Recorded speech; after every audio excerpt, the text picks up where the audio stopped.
dapat sumama doon. And at the same time, regularly pinopost yung mga list of beneficiaries. At kung pupuntahan nyo sana yung aming operation center sa DepEd, dahil doon natin nilagay, there are about 120 volunteers doon. Karamihan doon IT, at kita nyo yung flow ng communication doon. Very, very efficient hanggang sa pag-develop ng pag-release ng payroll nila. So itong week na ito, magkakaroon ng surge. Yesterday, nagkaroon na ng surge na about 1,300 na. Pero itong susunod na araw, baka aabot na tayo sa almost 3,000 a day. Elcap, go ahead. Mayor, follow-up question regarding pa rin po sa SAP, we were able to solve the issue regarding po doon sa mga 4Ps po natin because through ATM po ito Pero po itong mga iba po natin ng mga qualified, yung mga eligible, unti-unti na po nasusolve yung problema po for yung pag-release po yung ng ayuda sa kanila. But since the President already announced that there will be a separate release of funding for the middle class, naka-ready na po ba ang ating local government para sa kuha po ng data? Nagtataka ako kasi sa ngayon wala pa kaming na-receive na formal communication tungkol dun sa binabanggit nyo na nagpromesa si Presidente tungkol sa middle class. Pero as of yesterday, nung nanonood ako ng gabi ng news, there's no assurance na magkakaroon pa ng additional na fund over the middle class. So dito kami nakakonsentrate ngayon, dito sa heavily impacted na lang muna. Tapusin muna namin itong 45,000 households, saka siguro kami mag-transition doon sa binabanggit ninyo. Kung sakasakali man na merong adequate pa na pera para i-cover sila. Okay. Secretary, if I may ask another question. Sure. Mayor, regarding po doon sa mga na-lockdown po na mga estudyante po natin dito po sa lungsod, sa syudad po, there were some text messages po in our stations, in some other stations po na under KBP po. May mga naka-lockdown pa rin po dito. Particularly, I think I heard some of the students are from Isabela. Is there any hotline po na pwede nila or ahensya ng gobyerno po dito sa syudad that they can contact para at least, ito po talagang napakatagal na nila dito. I cannot understand bakit nga po nandito pa rin po sila. So, do we have any plans for them? Yes. In fact, pinapadala namin sila regularly ng kanilang mga supply, yung mga kanilang food packs. We're working closely with the SK para talagang ma-identify natin kung nasaan sila at sino-sino sila. Ang nagkakaroon lang kami ng issue dahil karamihan sa mga estudyante natin ayaw umuwi sa kanilang probinsya, siguro dahil nga natatakot, and at the same time, siguro nakikita nila na very tedious yung process.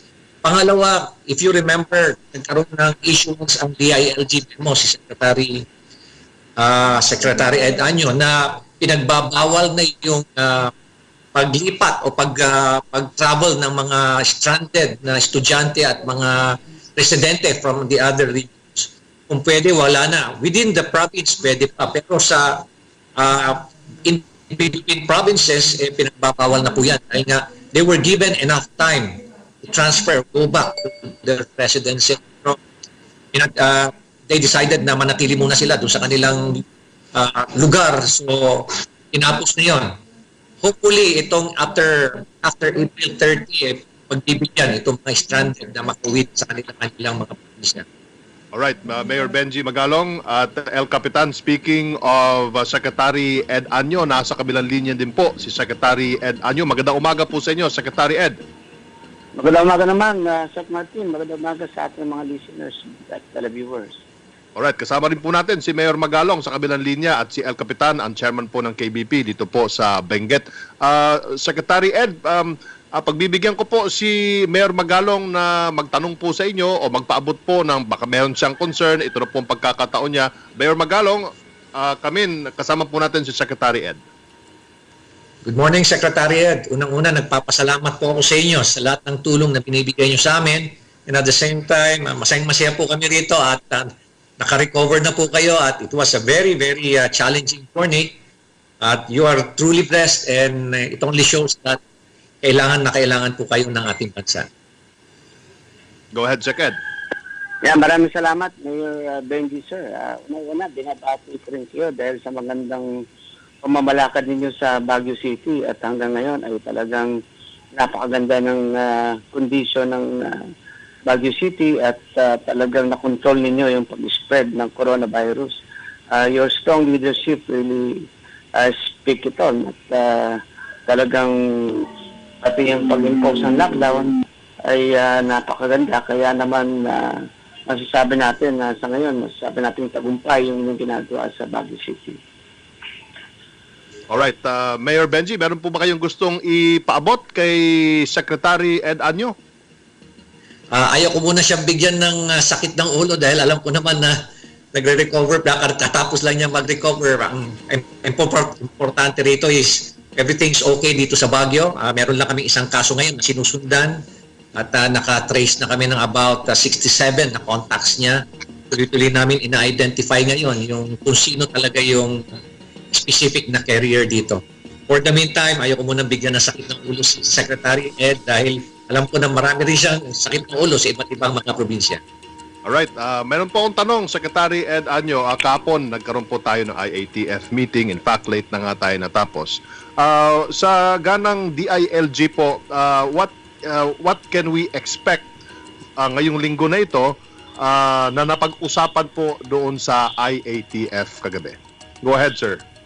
Marami tayong napag-usapan sa IATF, pati na yung sa mandatory disclosure ng ating mga pasyente na mayroong COVID, kasama na rin yung mga bagong itinayo nating sub-task group para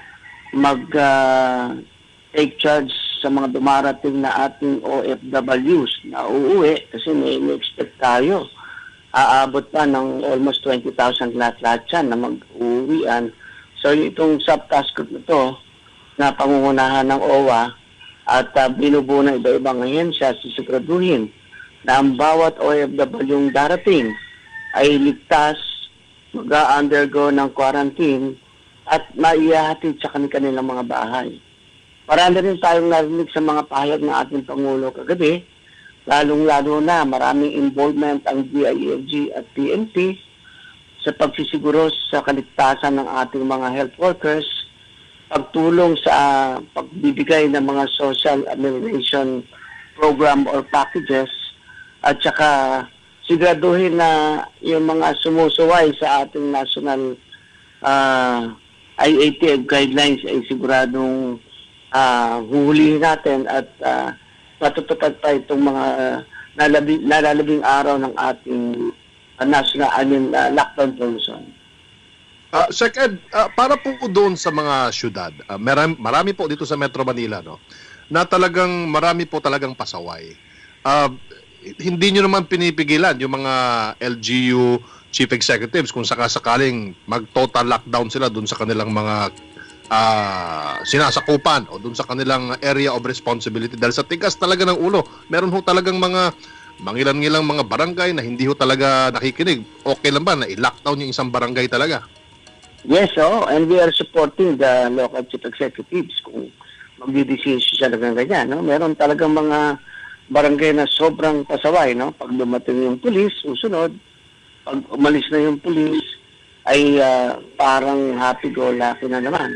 So, susuportahan natin yung local chief executives at inikaya din natin yung mga LGUs na magpasa ng ordinansa na magpapato ng anumang parusa. Lalo na yung pagmumulta para kung sakali ay mayroong ganong ordinansa, patupad natin para naman madala yung mga tao. Alam mo, kung hindi mo yan maikulong, magmulta siya ng 1,000, 2,000, talagang magtatanda at susunod na yan.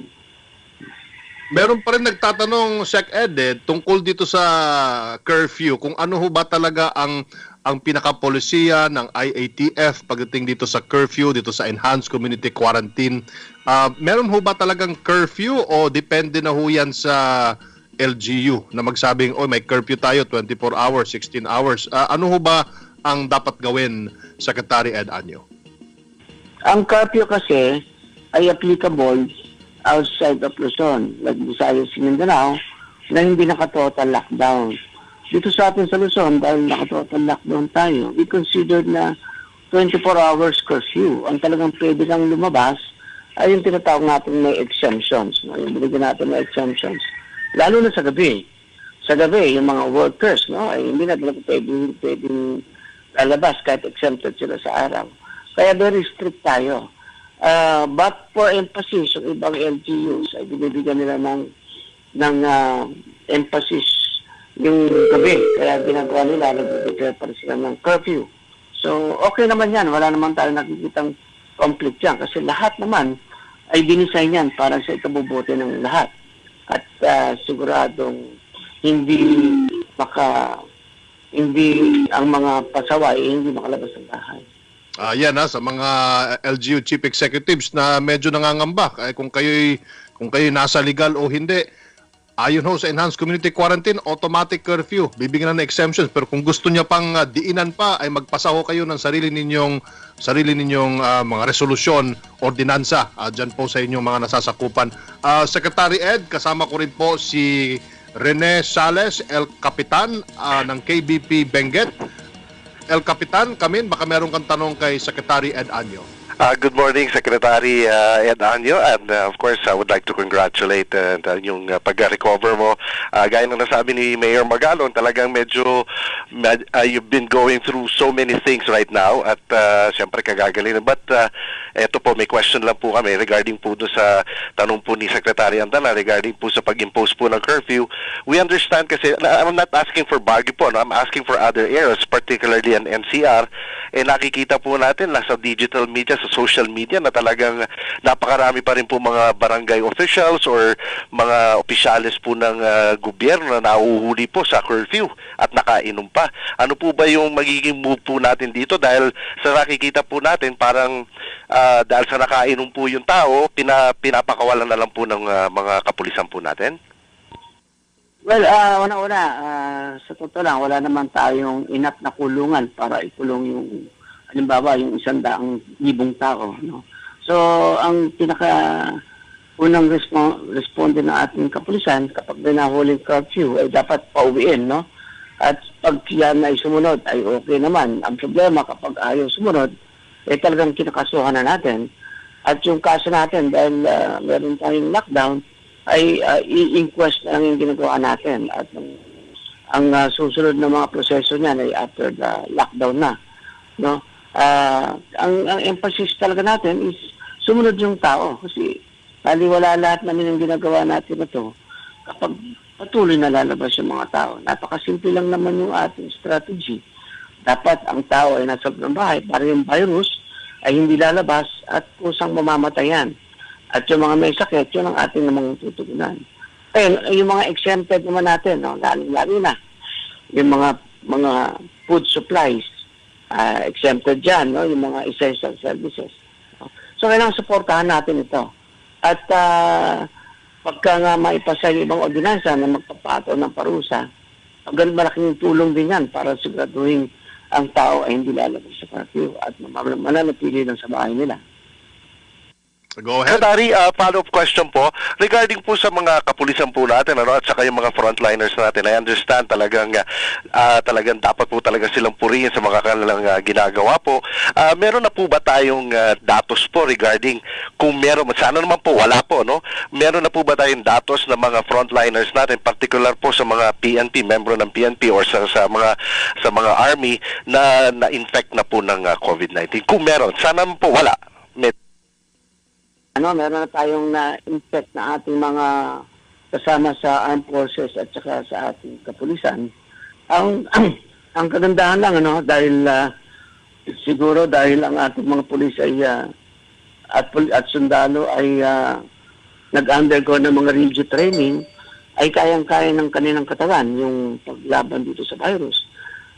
Dito sa Philippine National Police, as of the latest, kahapon ay may 18 na positive sa ating PNP, sa hari ng PNP. At sila lahat ay naka-quarantine. At ang maganda naman, sila lahat ay asymptomatic at maayos yung kalagayan.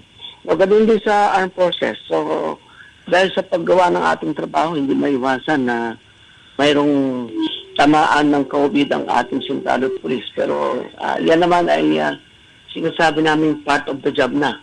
At importante lang naman, handa ka dyan physically and psychologically. So sa ngayon ay nagpapagaling yung ating mga kasamang pulis at sundalo. At naniniwala naman ako na kayang-kaya din ang kadaang nila. El Capitan, meron pa? Yun lang muna, Secretary Anyo, maraming salamat po. Alright, Sec Ed, meron po Maraming tayong salamat. concern dito po sa Bukidnon, sa may Valencia, dahil nga ay since meron na pong apektado na meron na pong COVID positive sa Bukidnon.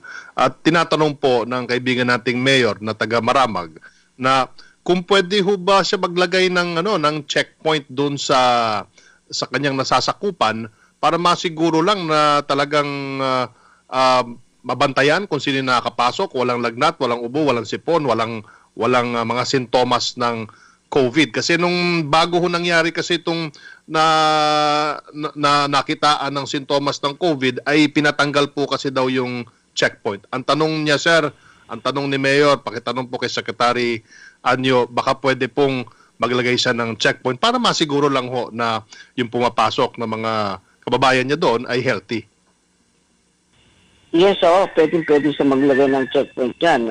Coordinate lang siya sa PNP, no? Dun sa kanyang chief of police para may magsusupervise din na kasamang police. Yes, pwede, no?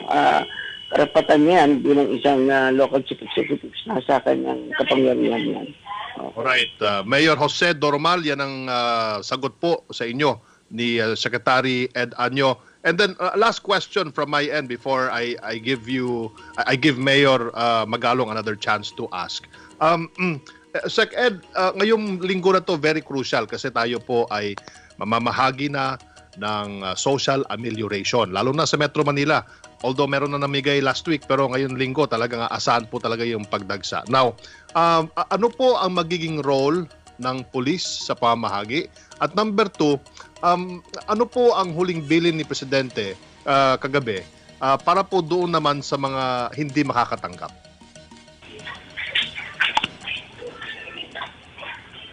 Go ahead, Sec Ed. Pasensya na, hindi ko narinig. Medyo maingay yung background kanina. Pakiulit yung tanong. Ulitin ko, ano po ang magiging role ng PNP ngayong linggo na ito, lalo na dagsaan po at talagang magpapamudmod na ang gobyerno ng social amelioration package sa ating mga kababayan dito sa Metro Manila at sa ibang mga lugar. Although nag-start na last week, pero mas grabe ho this week. Aasahan po talaga natin na maraming mga kababayan natin na mabibigyan. Ano ang magiging role ng PNP? And the second question is that ano po yung huling bilin ni Presidente, instruction, pagdating po dun sa mga kababayan natin na hindi po makakatanggap dahil wala po dun sa tahan? Malinaw yung sinabi ng ating Pangulo kagabi, no? Yan din naman yung ating pinag-uusapan kasama yung ating mga economic clusters at saka iba pang mga ahensya na walang maiiwan. Yung ngayon na ipinamamahagi ng ating disability, pamimigay natin lahat yan. Yung mga hindi mabibigyan dahil sila ay hindi nakasama doon sa listahan na yon, ay magsasubmit naman yung local government units ng listahan na hindi nakasama at ito ay ipoprocess natin para mabibigyan din. So sa loob ng Abril at saka ng Mayo ay makakatanggap yung ating mga kababayan.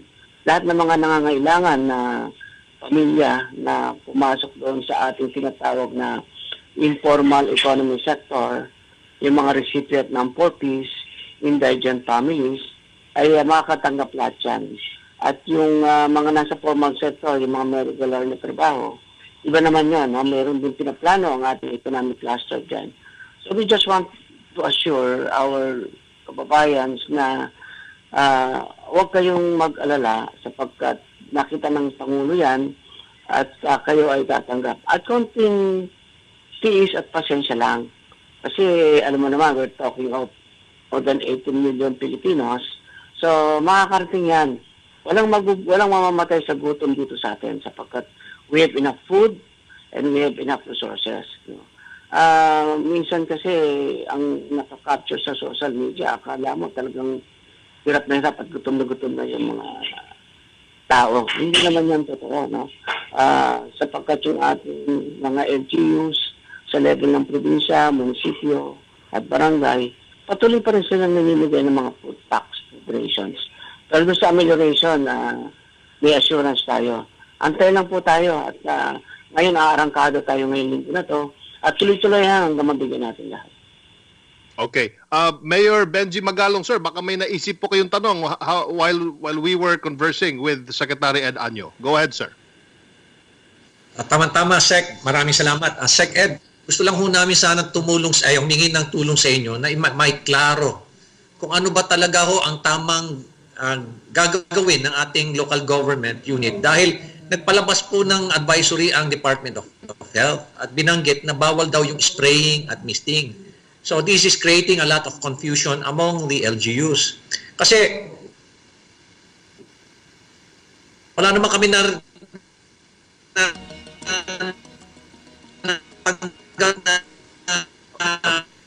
medyo napuputok si Mayor Benji. Pero Sec Ed, the question is about yung misting kasi naglabas ng order ang DOH na ito'y pinagbabawal. So ano po ba talaga, Sec Ed? Yun po ang tanong ni Mayor Benji Magalong.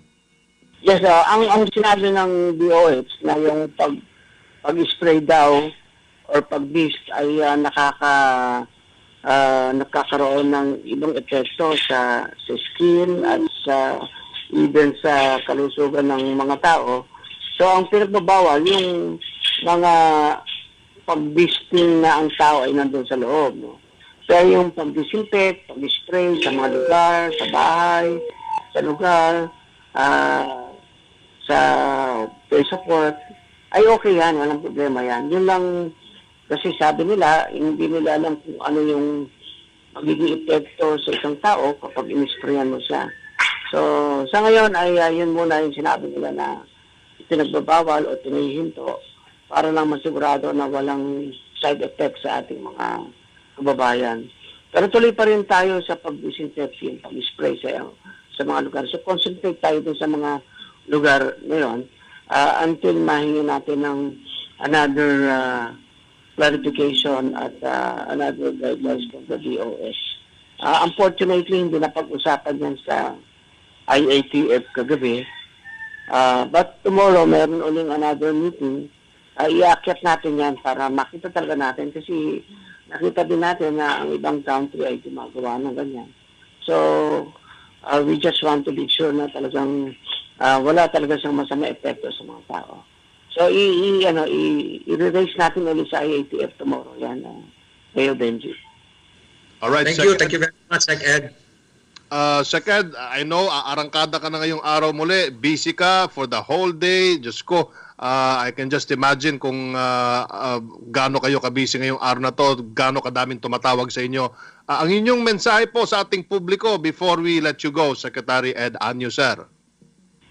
Well, una-una, first, binabati ko yung ating mga frontliners, no? Yung ating mga doctors, police, at saka mga sundalo, ang ating mga local government officials, no?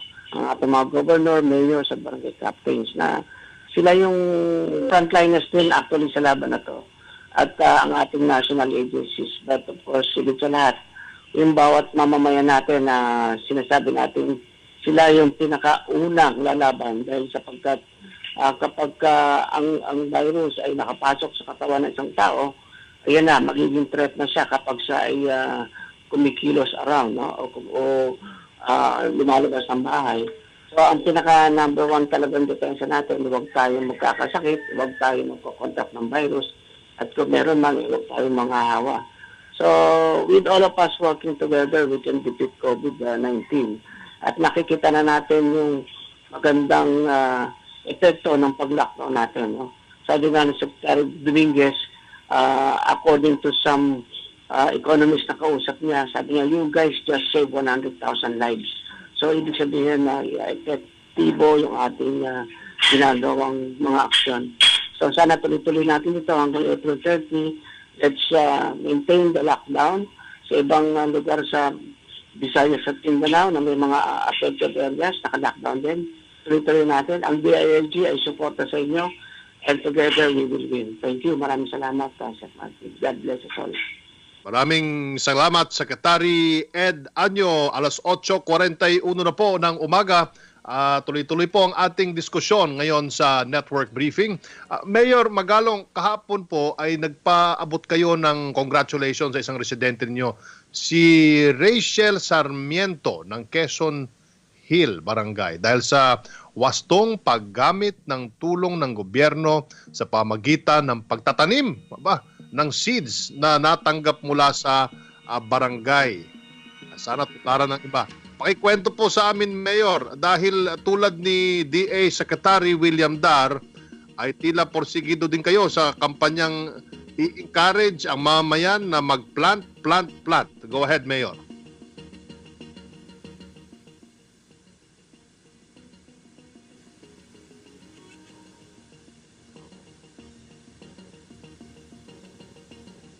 Hindi natin marinig si Mayor.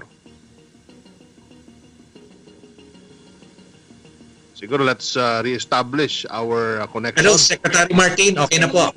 Okay na po. Okay na. Sige, go ahead, sir. Did you hear my question, sir? Yes, I did. CT, no? Kaya nga ine-encourage namin ang aming mga residente na magtanim. Yung tinatawag nating urban agriculture.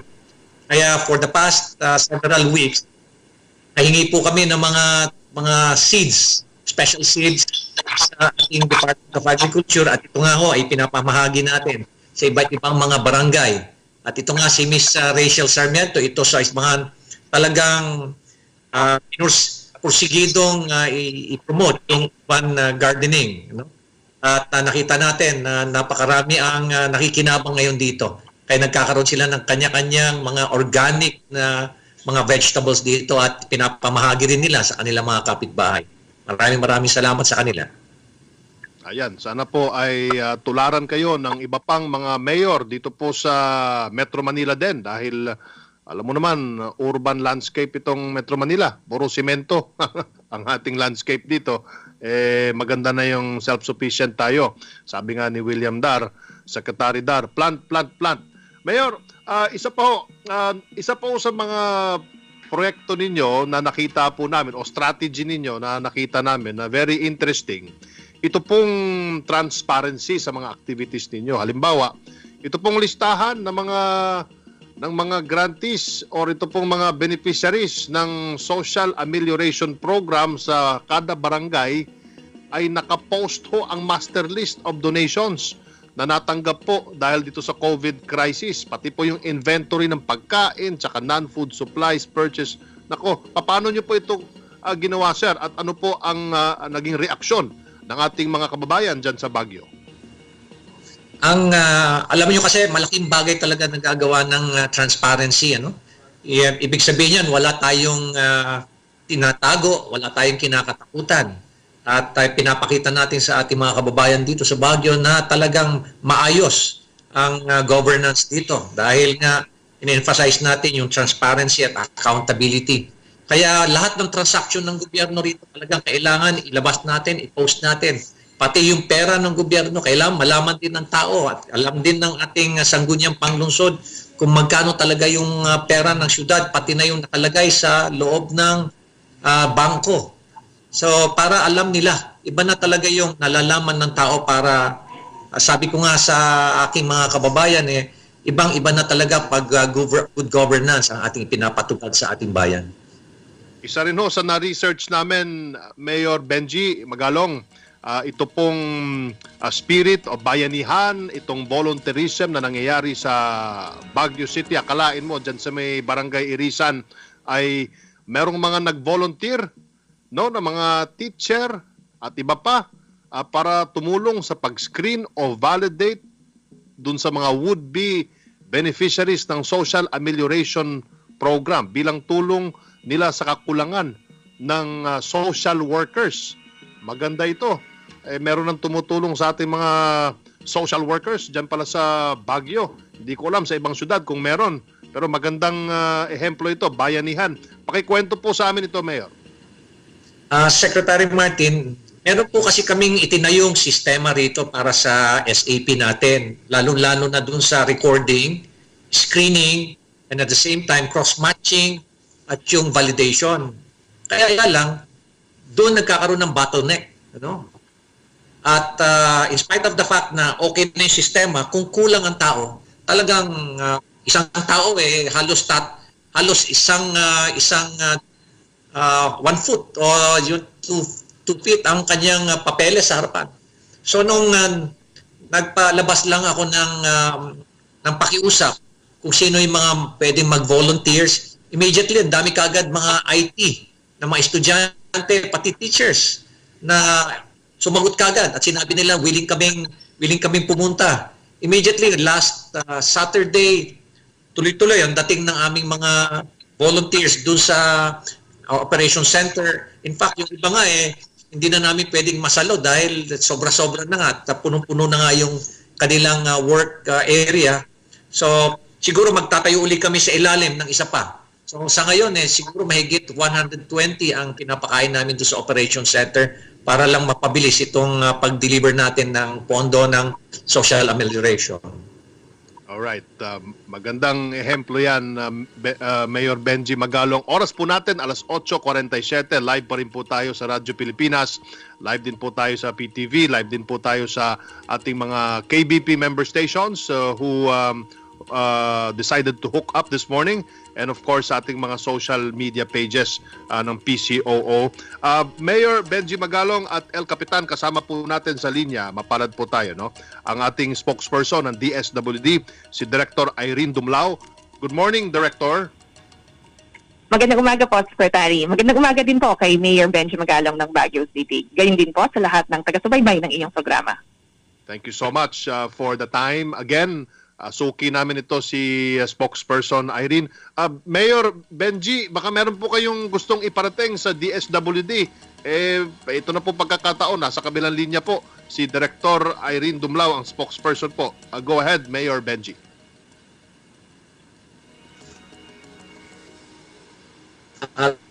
Director na nabanggit daw ng ating presidente na i-cover ng SAP na. Ako, medyo Nakakarating. Hello, Mayor. Are you still there? Yes. Nandito pa ako, Juan. Sorry, naghang po kasi yung ating telecommunications. Pakiulit po yung tanong, Mayor, please. Okay. Gusto ko sanang itanong kay Director Irene kung pwede sana klaruhin itong binabanggit na nagpromesa raw ang ating presidente na pati middle income sasali dito sa social amelioration program nila kasi nagkakaroon ng kalituhan. So, can you clarify please? Director? Yes, Secretary, medyo hindi po natin na-capture yung pong binanggit ni Mayor Benji. Ito po yung tanong ni Mayor Benji kasi meron pong nabanggit si Presidente about the middle class at iba pang yung mga hindi nabigyan ng social amelioration na ihahabol o mabibigyan ng gobyerno. Paki-clarify lang daw, ma'am, kasi para hindi humalito yung ating mga kababayan. Meron bang matatanggap yung mga walang natanggap? Yung mga kasi yung iba hindi na approve sa listahan at yung middle class din po. Please go ahead, ma'am. Well, yes, Secretary. First and foremost, we would like to inform the public that the Department of Social Welfare and Development fully supports any move that will provide emergency subsidy to middle-income families.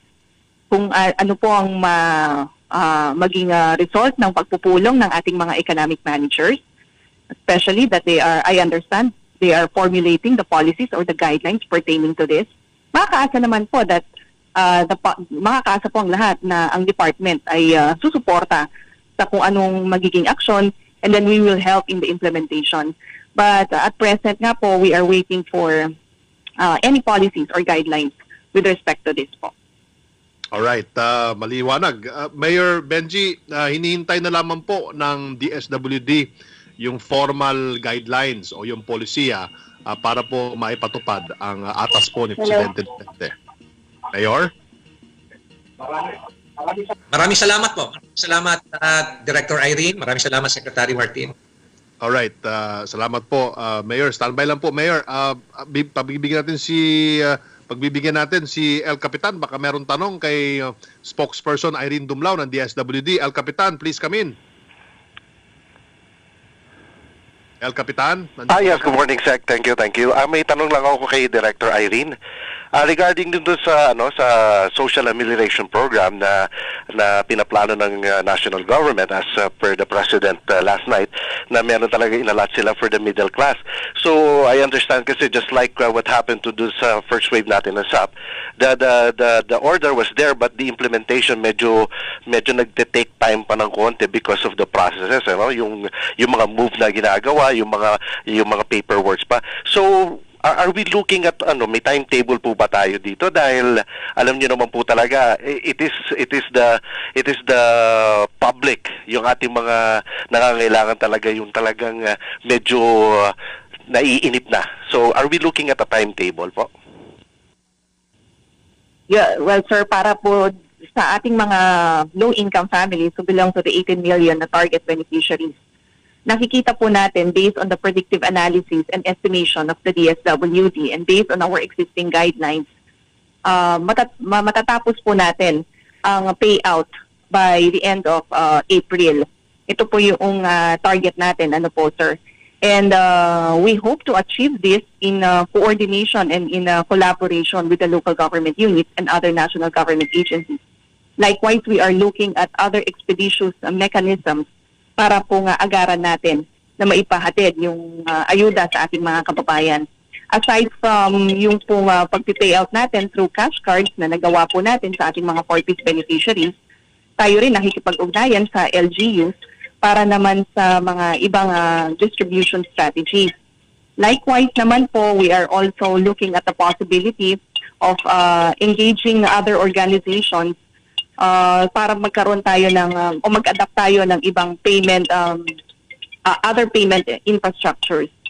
So gaya nga na po nang nabanggit ko, we have existing guidelines wherein we laid out yung pong mga estimations natin kung kailan natin matatapos. Like for example po, nakikita natin na kung ang isang munisipyo or isang lokalidad ay meron pong mga 50,000 beneficiaries, we hope to finish the payout in 4 days.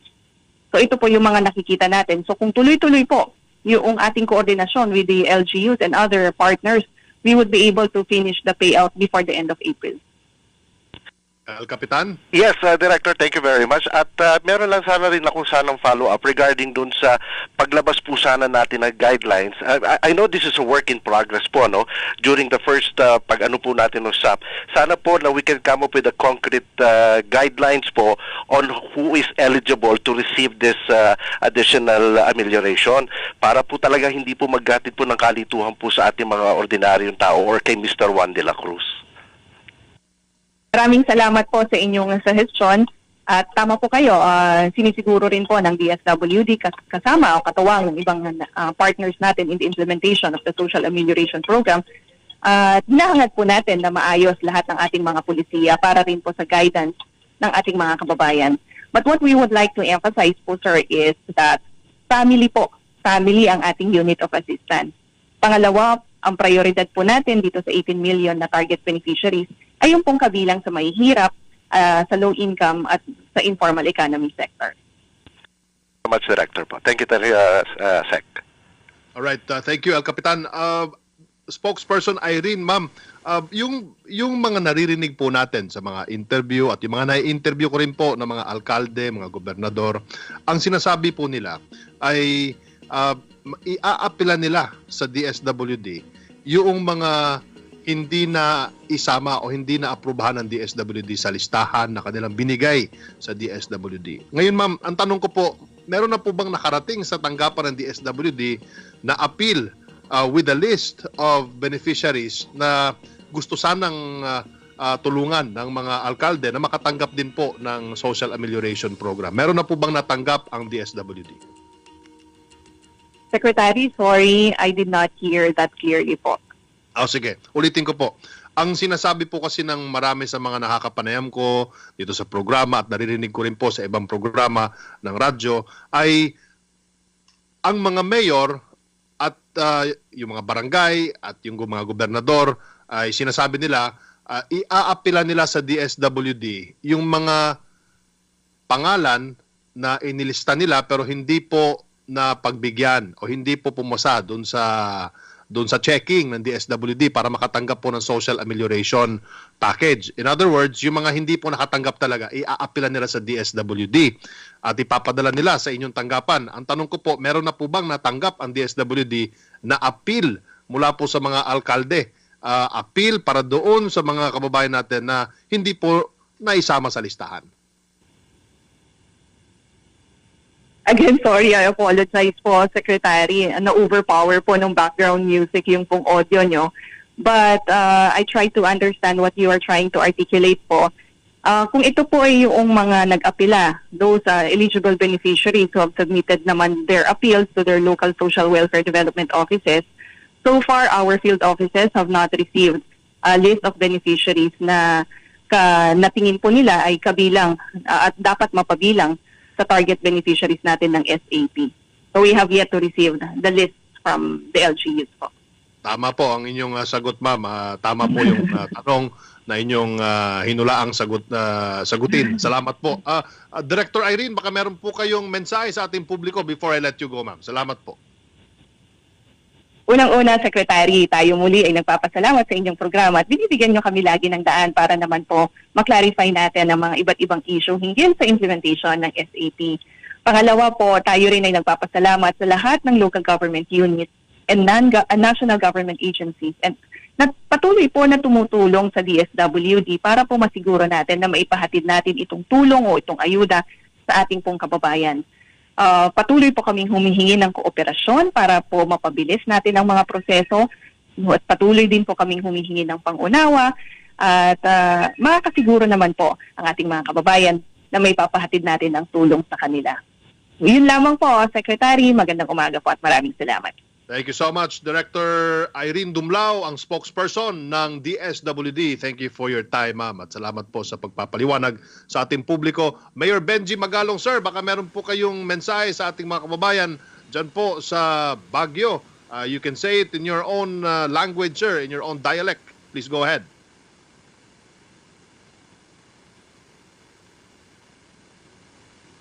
Mukhang nakamute si Mayor Benji.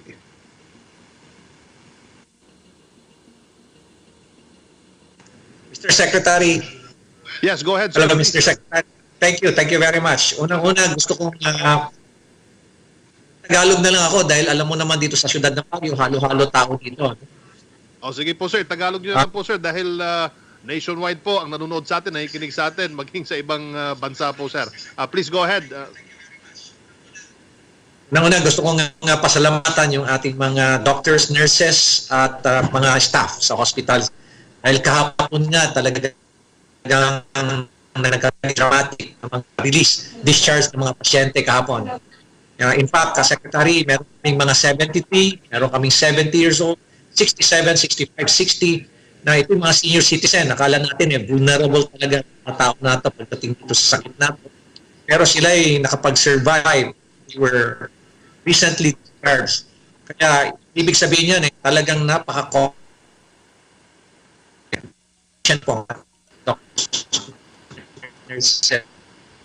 hospital. Siyudad ng Baguio, ang leadership po ng inyong gobyerno talagang pinapalibutan ng efficient at very competent na government officials and employees. At the same time, we have a very supportive and dynamic public sector or private sector. At the same time, meron din po tayong very cooperative po na citizenry. Kaya po, imposible pong mag-commit na we will fail. Kaya dito po sa siyudad na we heal as one. Maraming salamat. Maraming salamat po. Benji Magalong ng Baguio City. Mabuhay po kayo, Mayor. Salamat po. Oras po natin, alas 9:01 ng umaga. Para kay El Capitan, are you still there, El Capitan? Yes, sir. Alex. Sir, meron po ba kayong parting words before we before we turn over the program to the next presenter. Yeah, thank you very much, Secretary. In behalf of a KBP Baguio Benguet chapter, maraming salamat sa opportunity for us to be heard, and also kay Mayor Benji Magalon, Director Irene Dumlao, and Secretary Anyo. We would like to assure the public, also for Baguio, especially for Baguio, that we are one with Mayor Benji Magalong and the province of Benguet, of course, with this move po. Para sa national government po, we are one with you para sa We Heal as One. Thank you so much, Secretary Andanar. Thank you so much, El Capitan ng KBP, dyan po sa Benguet. Samantala, hinimok po naman ni Senador Bongo ang iba't ibang ahensya ng pamahalaan na tiyaking na ipagkakaloob sa mga kwalipikadong benepisyaryo ang financial at livelihood assistance mula sa mga mahihirap hanggang sa middle class. Ayon kay Senador Go, sinisikap ni Pangulong Duterte na gawin ang lahat para matiyak na natutulungan ang mga Pilipino na pinakaapektado ng COVID-19 crisis. Sa ngayon, anya, ay prioridad na mabigyan ng tulong ang mga pinakamahirap habang mayroon namang ibang programa ang pamahalaan para sa iba pang apektadong mamamayan. Plano rin ng pamahalaan na tulungan ang nasa lower middle class kung saan uunahin ang mga apektadong OFWs maging ang mga manggagawa sa private sector. Muli namang nanawagan ng senador sa pribadong sektor na magbigay ayuda sa kanilang mga employees na nasa middle class. Pilipinas, dito po nagtatapos ang network briefing para sa araw na ito. The PCO hashtag Laging Handa PH Network Briefing organized by the Philippine Information Agency and carried live by this station, COVID Radio, Radyo Pilipinas Network Nationwide, at sa lahat po ng mga digital platforms ng Presidential Communications Operations Office. Kasama rin po ang ating mga KBP member stations. Salamat. At tayo po nagpapasalamat muli din sa ating mga naging panauhin. Salamat po kay Mayor Benjamin Magalong ng Baguio City, Rene Sales, El Capitan, KBP, Benguet, Secretary Ed Anyo ng Department of Interior and Local Government, at ang ating suki na si spokesperson Irene Dumlao dito po sa DSWD. Alright. Salamat. Sa network briefing, pinagtatagpo ang LGU, national government at local media dahil ang COVID-19 ay crisis na dama ng buong bayan. Bawat rehiyon, bawat probinsya, mahalaga, bawat rehiyon, bawat probinsya, kinakausap, pinakikinggan. Abangan nyo po ang susunod na programa at mamaya din pong alas 11 ang public briefing. Live din po dito sa Radyo Pilipinas, live sa PTV at live din sa ating mga KBP partner stations. Ito po si Secretary Martin Andanar. Magkita-kita muli tayo dito sa network briefing bukas po alas 8 umaga in punto.